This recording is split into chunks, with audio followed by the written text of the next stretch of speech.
How to enable hidden private album feature on One UI 8.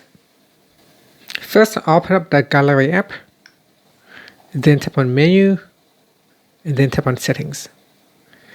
Now in Gallery Settings, scroll down to the bottom and tap on About Gallery. Then we tap on the version number 10 times. So do it quickly. Here you see it will show Labs will be enabled.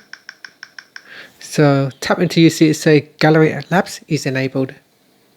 Now tap on the back key, and if we scroll down, tap on Gallery Labs, then turn on Private Album.